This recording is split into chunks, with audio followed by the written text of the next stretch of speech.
truly boggles my mind how the European Parliament can sit there and pass stupid laws regarding online terrorism and copyright legality, when really you'd think all of their time would be spent on stopping this supposed crisis.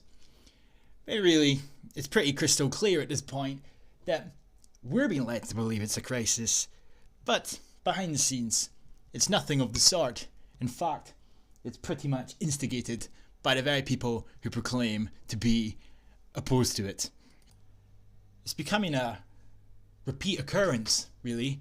Every couple of months or so, the UN comes out and orders the EU to do more for the migrant crisis, and all the unelected bureaucrats, the hierarchy, tell all the leaders of all the countries that they must do their part. And of course, they don't need much persuading. There's only a few that have somewhat revolted, and even they are being cracked down on, with the EU posing sanctions on Hungary and probably Poland as well. But again, UN official to Europe find consensus on migrants. Migrants being the operative word that seems to be conveniently forgotten when it suits protesting wankers. Anyhow, the top UN refugee official says Europe has to agree on how to deal with migrants. I mean, it's just farcical, isn't it? Rescued in the Mediterranean Sea.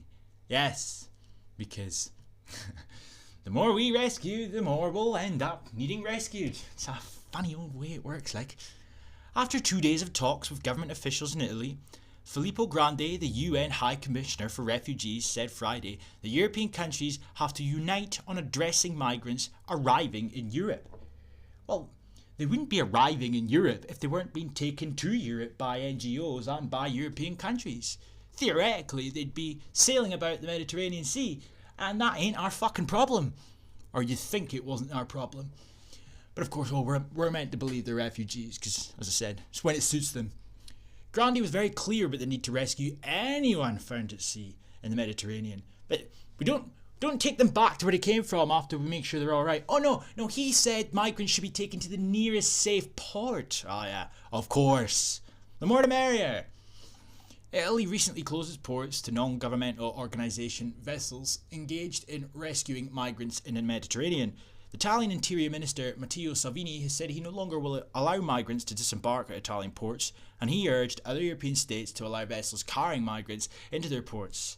Salvini has repeatedly said Italy will not continue to assume the brunt of the migration issue. Grandi said that although the flow of migrants has dropped this year, the lack of NGO vessels operating in the area has brought an increase in the number of migrant deaths at sea, and that's not our effing problem. That is their problem. If they are willing to jump on an inflatable rubber boat and attempt to enter Europe illegally, I don't see why that is anybody's fault but their own if something goes south. It's not our problem. None of them are refugees. You just need to look at them to know they ain't refugees, because they ain't from fucking Syria, they're from Africa to begin with. Anyhow, digressing. Where am I? Grandi said that although the flow of migrants has dropped this year, he said that he agreed with Italian government leaders on the need to provide more resources to end conflicts in the migrants' home countries and other root causes of the departures. More EU resources. He added that he had discussed with Italy's foreign minister, Enzo Maiovero, the need to push for the next EU budget to include important resources strategically aimed at stabilising situations in crisis areas in order to stem unnecessary flows of people. As long as you continue to pick these people up and take them here, I don't really think solving any problems in their countries is going to cut any ice with them. Because as far as they're concerned, Europe is 10 times better than where they come from. And they're not wrong to have that mindset. Let's not beat around the bush here. Africa in general is a shithole. But until you stop allowing these people to exploit the Syrian refugee crisis, this is just pointless. This is fucking pointless. You can pump all the money. How much money do we pump into Africa every year anyway? In foreign aid. I mean, but you can pump more money all you want. If they think they can get a ticket over here, they're going to come over here. It's not fucking hard to see. It's been going on for the last 3 years. Grandi said people do not want to flee from their homes or end up in the hands of traffickers. Bullshit.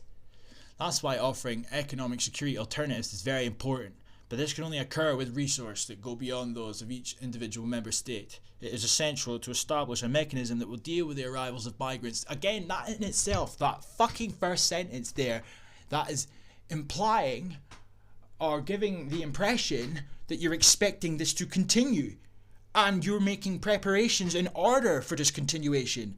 So there is nothing being done to stop it.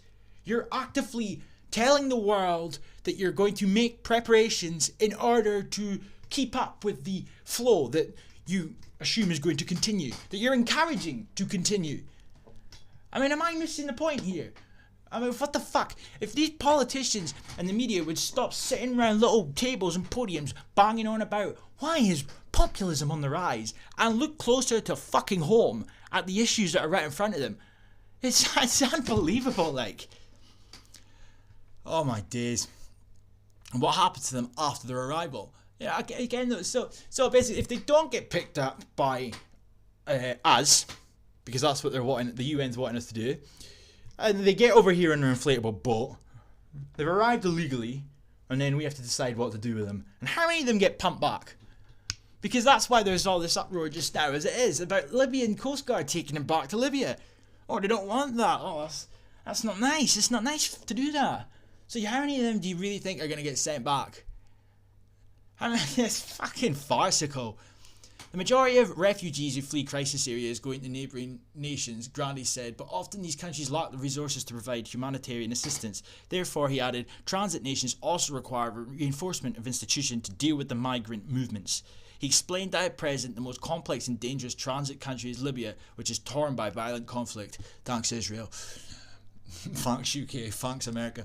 I mean, the UNHCR is present in Libya with the International Organization for Migration, he said, because in Libya there was a large population of refugees living in extremely difficult conditions. Many are locked up in detention centres where the conditions are abominable and completely unacceptable. It's just about time that they stop picking and choosing when it suits them when to refer to them as refugees, and then sometimes they're migrants, when in reality the majority of them are migrants. They're exploiting a refugee crisis which was supposed to be for Syrians. But wait till you get to this bit down here when it says where half of these people that supposedly drowned were from. Around 320 people were aboard the two boats, including Sudanese, Malians, Nigerians, Cameroonians, Ghanaians, Libyans, Algerians and Egyptians. I mean, what the fuck? It's just ridiculous, like. Oh, wow. Survivors of a shipwreck discovered by Libyan and European authorities earlier this month and brought to the port of Combs around 75 miles east of the capital told the humanitarian group MSF that at least 20 children were among those who died at sea, including two 17-month-old toddlers. I was telling to the woman on the phone, please come and rescue us, one migrant told SF in an account provided to the Independent, describing the crucial moments when she sought to contact European coastal authorities with a satellite phone. You know, it's recently been exposed as well, the little racket that they've got going on in Spain. These so-called smugglers boot these inflatable boats out, and then they phone the Spanish Coast Guard with the coordinates via these satellite phones. Isn't it funny? They all set sail across the Mediterranean Sea and they're all equipped with satellite phones, and yet they all conveniently need rescued. Yeah, doesn't add up. The shipwreck came as violence in the Libyan capital spiked. On Monday, gunmen in the chaotic aftermath of the NATO-backed armed uprising that felled Libya's ruler in 2011, Libya has become a major transit point for migrants seeking passage to Europe. Yeah, none of whom try to do so legally. I wonder why that is. It's fucked up. Oh, wow. Something else I want to quickly touch upon here. The NGO charity wankers at their crap again. EU migrant row, call to screen rescued asylum seekers at sea. Right, and you come down here and It goes on to say, Mr. Salvini said he was absolutely in favour of the plan. Italy is one of the main entry points for migrants making the dangerous journey across the Mediterranean with the new hope of a new life in the EU. However, the Austrian Office of the Medical Charity, MSF, condemned the idea. Of course they did. The proposal is simply another attempt to distract attention from the real issue, namely the inability of Europe and of Austria's EU presidency to find a sustainable solution to the humanitarian crisis in the Mediterranean and Libya. Wow. It urged EU leaders to put the protection of human life at the centre of their efforts. There'd be no more deaths if you'd stop allowing them over here. I don't know how many times that point needs to be reiterated before somebody that's in any political power starts murmuring the same thing. Maybe then things will change. You know what I mean? For fuck's sake. It's unreal. Since 2014, more than 640,000 migrants have landed on Italy's shores, although many have since left for other countries. Yeah, that's right. And God knows how many Spain's going to end up with as this year continues on. So, with all that being said, with a heavily biased left-leaning media, politicians that clearly are not working for the people's interests, and protesting wankers doing everything in their power to destroy Western civilization, you take all that and you combine it with Africans deciding one morning when they wake up that they're going to traverse the African continent because the EU is responsible if they manage to somehow get into the Mediterranean. It all culminates in an inevitability which is one that is only going to be Europe's downfall if this dog and pony theatrical farcical lunacy does not stop. And I don't see it stopping by politicians. No. People need to start waking the fuck up. They really do. Because, I'm telling you, like, peace.